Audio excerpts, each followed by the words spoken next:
The normal fare here is a Q&A period of some length, and I'll be glad to do it as long as you're not bored and your eyes aren't glazing over. I agree with much of what you say, but my main question is about your last statement. What makes you think that the universities and the major media newsrooms are not part and parcel of the corridors of power in politics in this country today? Oh, they are. Well, you said that's where the battle's going to be won. Why would it be won there? Why couldn't it happen outside of there? Because and Adam Smith didn't teach at Oxford or Cambridge. None of the founders were college professors. You know, they won their intellectual battle in pamphlets, on the streets. You know, it's very much a guerrilla movement compared to what you're talking about. Because that is the place, in the case of the universities and lecture halls, where ideas matter. And ideas are trumpeted and put forth. You know, I could respond in one sense that every year to the electorate that participates politically is a crop of newly emergent trained students on a certain set of ideas, principles, and they begin to vote. My point in saying that, and Rand's point in making that obtuse observation, those graduates enter journalism, the arts, the legal profession, and the influence of the thinking that they have done or not done while they've been trained in these universities and classrooms manifests itself at the voting booth and in the jury box. And so her point, and with which I agree, is that if you want to enter politics with the idea that you're going to somehow change everything, well, you may make some changes around the edges, but in terms of fundamentally questioning any or all of those tentacles that I described that reach into every aspect of our lives now, they do so for a reason. And I was simply suggesting that the reason is a moral one. Okay. First, thanks a lot, Dave. Enjoyed it very much. And you know, we agree on quite a few things. But you talk about the first, 150 years where we accelerated to a continental power from a scallywag bunch of colonies. That was under a lot of the philosophy you decry. That was led by a lot of people, Judeo-Christian ethic. That was led by a lot of pious people, and that's not what I choose for myself. But I'm always reticent to throw that off when it has been so successful. When you see a Mill, a John Stuart Locke, even a Jefferson, stuff like that, Adams, you see people who did subscribe to that philosophy, which you and I probably both disagree with, but they were great champions of liberty. And I cannot jettison their accomplishments or say that it cannot be built on that when they rather successfully did that for hundreds of years and it fell apart later. Well, I don't disagree with your observations. I mean, you just take the people in this room. I'm married to a wonderful Christian woman, and let me tell you, she's pretty awesome. Okay. Well, I'm awesome too. And I am not impugning the Judeo-Christian philosophy. The intent of my presentation was simply to point out that the morality that a practitioner of that philosophy holds as a high ideal is in complete and opposite contrast to the idea that you own your own life, which is what is in Jefferson's Declaration. So, in answer to your question, I don't dismiss that 150 years, nor do I dismiss the founding. It was the pinnacle manifestation of the revolution. And the philosophy at that time was the dominant Judeo-Christian philosophy. So I can't impugn that for that reason. I'm simply pointing out that when the continent was explored and populated, and we rose to be the greatest power on earth, until we did, everyone who didn't agree with that could simply walk with their feet and move away from the East Coast. You can't do that anymore. And so there's some chickens that have come home to roost. And I was simply arguing that the tentacles of those chickens are the result of the idea, the moral idea, that you do not own your own life, that somebody else has a claim prior to you, higher than you. And I'm rejecting that. I'm suggesting furthermore that it's destructive. Mike, pick or somebody pick. Right over here, and then we'll go to bed. Okay. I kind of noticed that one word you didn't mention tonight was very important to Rand. And I think it goes a long way to answering the last question. And that's the word altruism. And that's the component of the Judeo-Christian philosophy that is the back door opening for collectivism, is it not?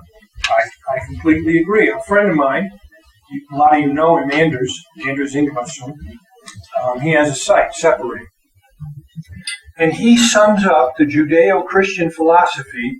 He calls it the ABCs of morality.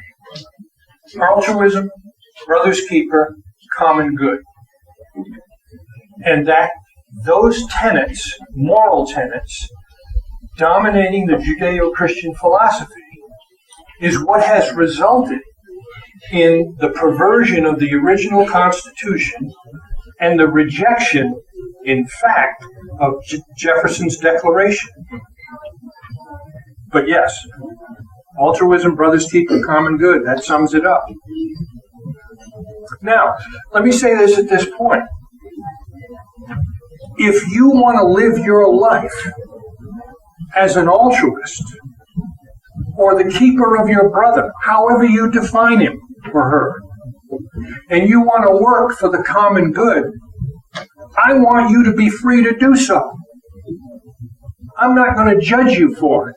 I may think I don't understand. I may not want to do it myself. But if you want to do it, go ahead. Because after all, a question of morality, an issue of morality, is not what we should do. It's what you should do. And when you meet other people, what you should not do. And that is prevent them from doing the same thing that you want to do. So, if someone says, I believe that ABCs of morality is how I want to live my life, by all means do it. Be happy. Ben, you had a question over here? More of a comment. I think you can reconcile some of those views of the founders, you know, where you said Jefferson recognized we have our right to our own life, with some Christians I know that also agree with that. I mean, they put themselves, put God above them, but they also have the belief that Surely. that God put them in charge of their own life, Surely. and that's pretty equivalent. Surely. That's coming I mean, from a heathen to me. So That's precisely. Yeah, you have the ability to make rational decisions and act on it. That is precisely right. Look, the one thing that ought to unite an objectivist and a Judeo-Christian that takes it seriously is the fact that both believe there's a right and there's a wrong. And it's a moral issue, and you ought to try and live right. Now, we don't agree on what that is, but the right to live it as you see fit is your right. question here, just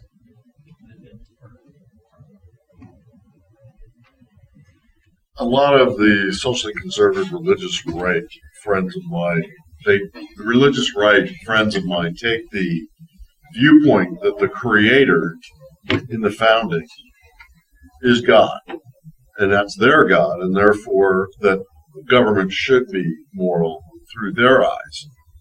Can you expound on natural rights and as they were defined in the founding documents a little that you didn't talk about? I can expound on it a little bit, I suppose.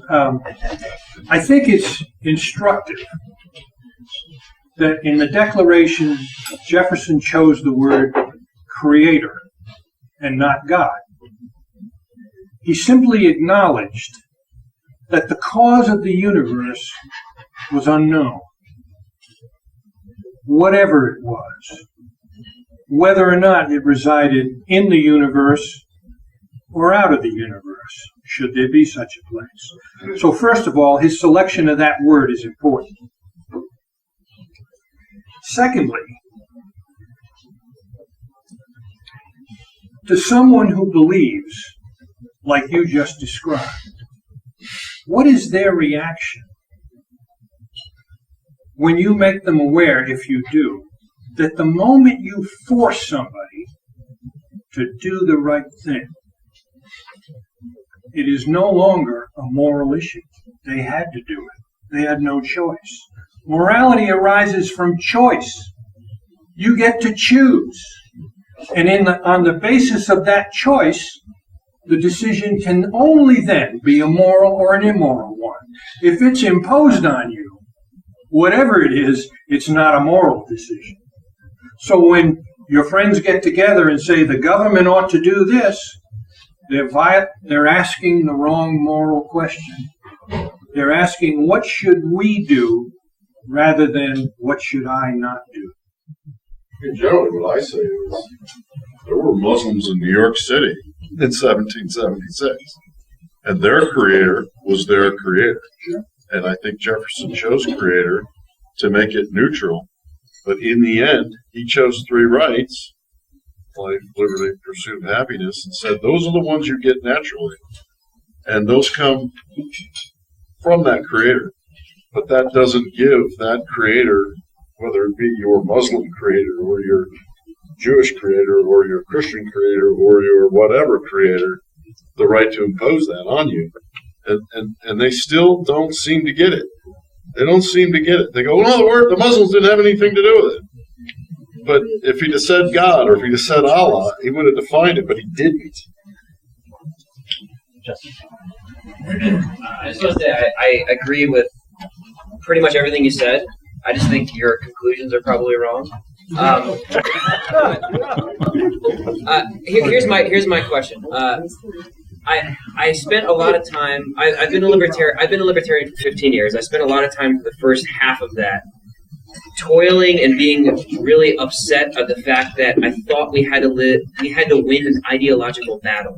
I believed, like Hayek thought, that it was a war of ideas. But I've since come to the conclusion that with things like Airbnb and Uber and Bitcoin and 3D printing and all the technological innovations that we've had recently and that we will have because the curve is astronomical, I don't think that the win for liberty is an ideological battle. I think it is a waiting game for people to choose based on praxeological reasons, which is the study of human action. Because humans respond to incentives, they choose the better options for themselves based on their own subjective values and their own preferences. So when faced with a proposition like, I need to go from A to B in Washington, D.C. or Denver, do I choose Uber, a private company that is awesome, or do I choose the crappy state monopoly taxi cab service? They choose Uber, not because they're libertarians, but because they are self-interested, motivated actors, and they face incentives like all of us do. So do you think that there is a chance that we will achieve greater freedom and we will achieve ultimate freedom in a free society, not because of an ideological revolution where you have to have, liberty taught in the colleges and high schools, but merely because we know that humans respond to incentives, and humans will respond to the better products and services, which will be the market products and services, not the government monopoly products and services. My understanding of your question is this. You believe that the practical will triumph over the moral eventually, and that ideas will yield to the obvious benefit of those ideas. If that were the case, I submit we would not be here where we are in 2015. Because if anything that you can conclude from 1776 to now is that when it comes to the practical efficacy of freedom, of laissez-faire capitalism, or the capitalism that we have been practiced in this country, it is so unequivocally, demonstrably better than any other system. The idea of freedom produces choices, security, safety, opportunity, far in excess of any other system, and yet we are in the process of destroying it. And why is that the case? Because of my argument. Because the political leads from the moral. And yes, I understand the practical results of Uber and countless other things like that is powerful. But morally, it's only powerful to someone who doesn't have the truth, but only a truth. If someone has the truth, it doesn't matter what the practical results of your great creation or invention might be. They'll find a way to make it conform to their idea of what's right and best and proper. Your speech, but my point is, if somebody is facing, in Argentina is facing a currency that is debased, and people in Argentina and people in Greece are hurting because their currencies are debased, do you really think that those people will jump into Bitcoin or some other cryptocurrency or some other form of currency because they're libertarians? Or do you think that they just respond to the incentives that they're facing? Is the guy on the street in DC going to choose the Uber over the taxi because he's a libertarian? Or is it a better deal? Or is the guy going to ignore a gun restriction or a gun regulation in his basement when he prints himself a new magazine that has 25 rounds, even though that's illegal, based on the fact that he's a libertarian, or just because he has a 3D printer now? I think a lot of these regulations and a lot of these government controls can be end around in the future because we have the technology and we have the markets, and the markets outcompete government. So I don't think we need to win this gigantic ideological battle. I think we just need to allow people to choose the best thing for them on the ground practically. And if they have the freedom, they will do so. They will, yeah. But you're right. I mean, the larger framework, obviously, I wish it was more libertarian. Got a question from Charlie, and then, we have a few. Charlie, and then Dawn here. I haven't enjoyed a discussion of philosophy since those midnight discussions in college. So I thank you for that, Dave. But I will try to take the contrary opinion then. It's sort of interesting that Ayn Rand started this book in 1942 at the time when millions of young people were asked to go for the benefit of the good to protect life, liberty, which is, of course, the freedom from arbitrary and capricious government, and the pursuit of happiness. And they gave up for that. It just seems to me that duty, freedom and duty, we all benefit because of others. When life evolved, people realized that in the creative and productive, it was easier to come together. And for that, they had to give up certain of their freedoms. But they did that for the common good to survive and to be more productive. So it's nice to discuss this philosophically, but in reality says you must give up some of your freedoms if you're going to enjoy life, liberty, and the pursuit of happiness. Well, I obviously don't agree with that. I would simply question your premise and instead offer that to the extent people are compelled to come together, then what we should do usurps what I should not do. Charlie, has it ever occurred to you that before World War I, actually before the turn of the 20th century, the U.S. from the time of its founding, except for its second war with Britain, essentially we minded our own business. And it wasn't until Roosevelt, Teddy, and the Maine blew up in Havana Harbor, or what was it? Manila Harbor. Havana. Okay. That we began not minding our own business. And that deteriorated so fast that by 1917, we had our first World War. The only thing that made it a world war was the fact that we entered it. After Wilson said, we're not going to enter it. Until that time, the rest of the world, led by Europe, followed by Asia, had been killing and slaughtering each other for thousands of years. Because all of those groups of we knew what was best for they. But America came along, didn't have time for that until we were compelled to enter. And since that time, we have been at work, not minding our own business. I would suggest to you as a final response, what you are describing, I don't argue with, as facts are facts.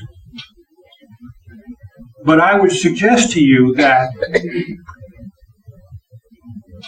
in trying to determine the cause of why we have to come together, you remain open to the idea that the simple fact of coming together as a we is the cause. And in that absence, there won't be one. Not likely, possible, but not likely. That's my response. Thanks, Mike. Dave, thanks for your presentation. It's really more just a comment on Justin's comment to integrate with yours. I think Justin's right in the sense that there's all sorts of distributed technology decision making goes on, which are great tactical allies in the fight against tyranny. But the other side, the progressives, in every generation, a new fascist is born, a new person who has a desire for unearned is born, and they also have very practical, tangible solutions on their sides called bullets that they can utilize in pursuit of their goals, and that is never going to die a natural death. And they're breeding new armies of people with those beliefs through the universities and things that you spoke of earlier. So the ideas will always matter. The other things are just tactical allies that certainly help blunt the ability of government and others to control your life. But those ideas on the other side will always be backed up by force. And Airbnbs, unless they mandate bulletproof windows, they're not going to be a defense. They help, and they're important, and they have value, just to Justin's point. But like I said, every generation a new fascist is born, and the ideas always have to be fought. The ideas win in the end. Well said. Well said. Charlie, I would recommend something. I may have recommended it to you before. Some of you may have heard me talk about the Uncle Eric series of books. The author is Richard Mayberry. And he has a series of 11 books that he is written in the epistolary style. Now, Mr. Mayberry, from all I can determine, is a Christian, wonderful man. And his little business card that he hands out has the 2 laws on it. And those 2 laws are, do all you have agreed to do, and do not encroach on another or their property. And he points out that every religion in the history of the world, meaning every philosophy, agrees with those 2 laws. Now, they agree with they have a lot of other things they all do differently, but those 2 laws. And the point of me bringing it up and telling you about it, those 11 books are written by him as if he's writing to his niece and nephew, giving them guidance about life. And in those books, he gives you a history lesson you will not find anywhere else. Anywhere. And it goes to the heart of what you're talking about.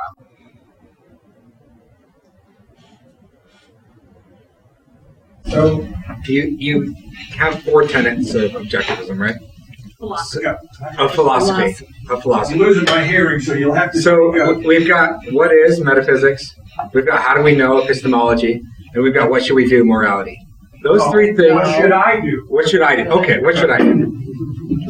Those 3 things seem to make intuitive sense, probably to everyone in the room, right? But it seems to me like the 4th one, politics, kind of comes out of nowhere. And it's kind of just thrown into the mix as if, like, the politics leads from the moral. But what if politics, in and of itself, is immoral? What if your morality tells you that politics is a bad idea? A couple of quotes I wrote down here is what we should do versus what I should do. To me, politics is what we should do versus what I should do. Or being in charge of others' lives. That's kind of the definition of politics. So how do we go from these 3 simple, logical, philosophical concepts all of a sudden into saying, yeah, politics, that's a foregone conclusion. We've got to figure out how to run each other's lives. It comes from the idea that some of us have the right, because we see the truth, we know what's best, and we get to impose that on those who just simply don't agree. And that's where it comes from. Again, the 4th question is not what we should do. It's what I, which is the moral entity that's acting, what I should not do when I'm in the presence of other people. Not what we should do. It's what I should not do, because they have the same what I should do. As a quick follow-up to that. I came here for the reason of hearing, like, your argument for statism. And it seemed like every single thing that you said I agreed with, and you made a really eloquent, beautiful argument for anarchy. So I'm wondering what your argument for statism is, and where... Statism? Yes. For the state. The state. Period. I have For government. I have none. Well, then welcome to our club. Well, let me suggest, Justin, if your club simply is a club focused on libertarianism, meaning politics without morality, then I was one of the original members in 1972 in Atlanta, Georgia, of the newly formed Nolan Libertarian Party. And it took me about 3 years to figure out, based on what I knew then, that libertarianism was going nowhere. And of course, of all the political parties, even more so than the Republican Party, the Libertarian Party has demonstrated its political impotence from its inception. You got it wrong. We're not libertarian party. Oh, okay. Well, I'm sorry, I have it wrong. Here, let me just, everyone in this room thinks that markets are good and provides great goods and services.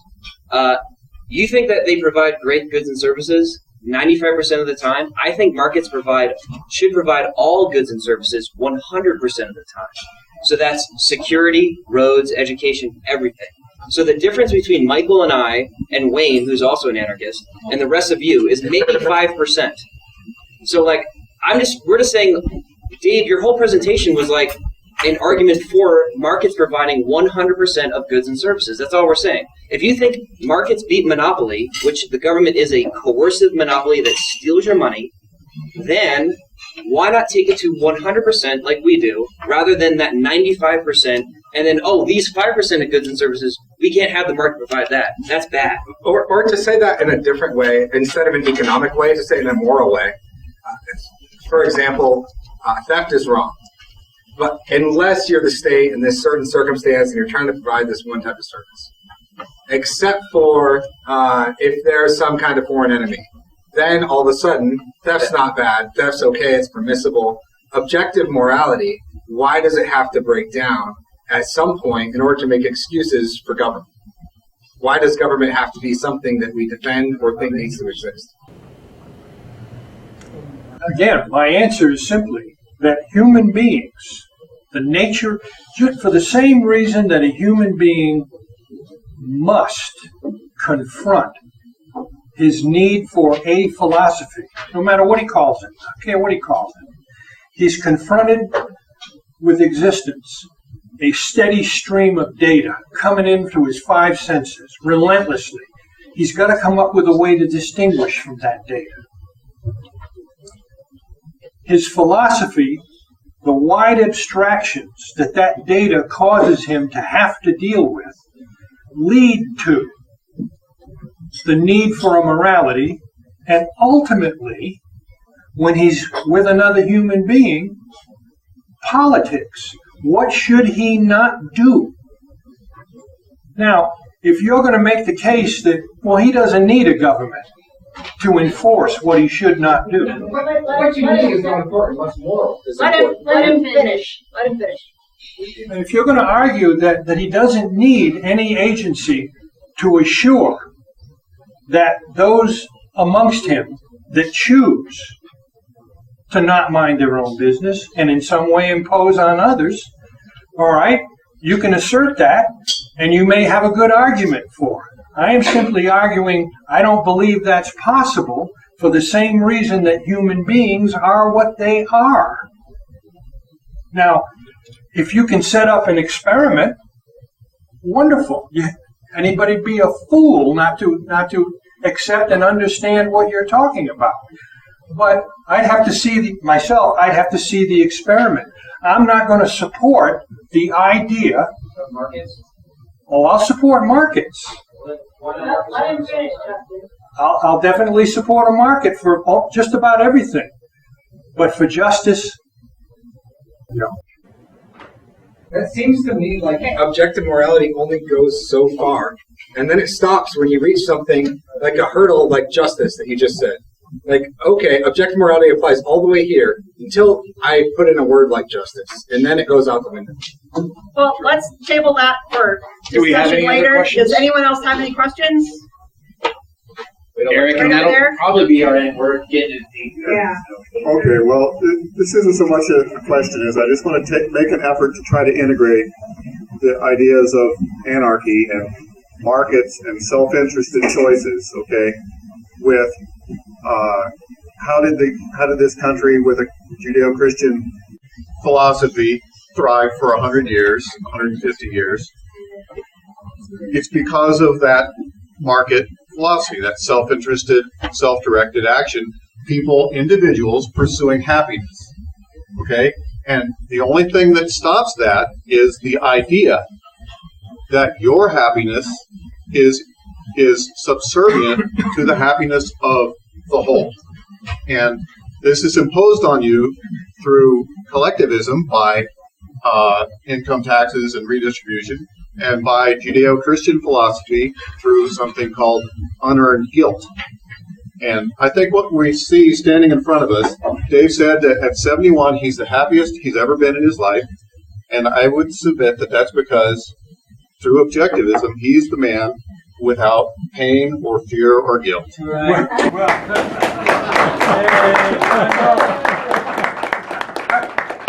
I wouldn't go that far.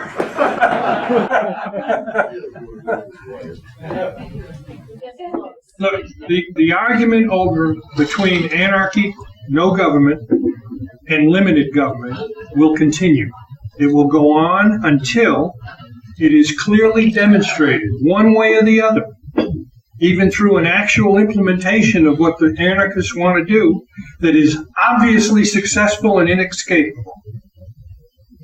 In the absence of such a thing, to argue for anarchy will produce what I just previously described as political impotence.